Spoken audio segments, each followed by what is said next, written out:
हा प्रेक्षणीय परिसर आहे। खूप सुंदर परिसर आहे। लोक इथे एन्जॉय करतायत, बस येत आहेत, जात आहेत। आपल्या शनिवारवाड्यासारखा मला तरी हा परिसर वाटतो। बघा, ही आता बस चाललेली आहे, ही बस येते।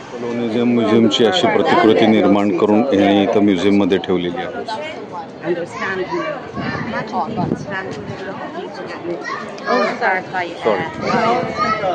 ही अशी प्रतिमा आहे कलोनियम म्युझियमची।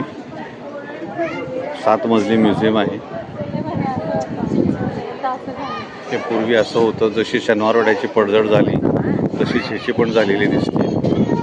त्या काही अशा वस्तू ठेवलेल्या आहेत पुराण काळातल्या,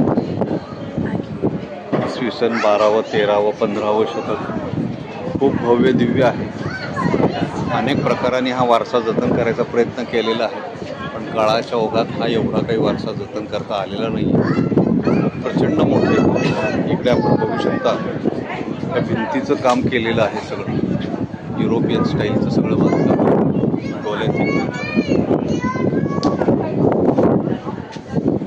काही बांधकाम शिल्लक आहे, काही ढासळलेलं आहे, काही मेंटेन करण्याचा प्रयत्न चाललेला आहे। हे 7 मजली भव्य दिव्य कलोनियम म्युझियम आहे। इसवी सन 70-80च्या दशकामध्ये तयार झालेले। पूर्वी इथे एक एम्पी थिएटर म्हणून हे वापरलं जायचं। खूप सुंदर दिसते बघा, रोमन शैलीतलं हे बांधकाम आहे आणि जागतिक युनेस्कोने हा जागतिक वारसा म्हणून डिक्लेअर केलेलं हे स्थळ आहे। युनेस्कोचं जागतिक आश्चर्यामधली ही एक वास्तू आहे, रोममधली इटालीची। 70-80च्या दशकामधले ही वास्तू बांधली गेलेली होती आणि या वास्तूचा मुख्यतः उपयोग हा म्हणजे प्रेझेंटेशन्स करण्यासाठी केला जायचा, स्टेजसाठी। जसं मॉक ड्रिल्स असतील युद्धाच्या, काही राजाला ते सांगायचं असेल, माहिती द्यायची असेल, नाट्यकला याचं काही प्रदर्शन करायचं असेल जनतेसाठी, जनतेला संबोधित करायचं असेल, तर ह्या प्रकारचं हे एम्पी थिएटर म्हणून याचा उपयोग होत होता। इटलीमधल्या रोममध्येही आहे।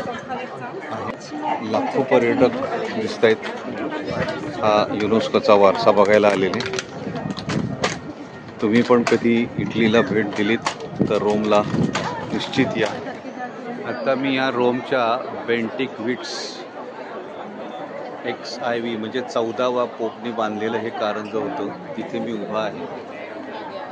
कारंज अजून सुरू व्हायला थोडा वेळ आहे।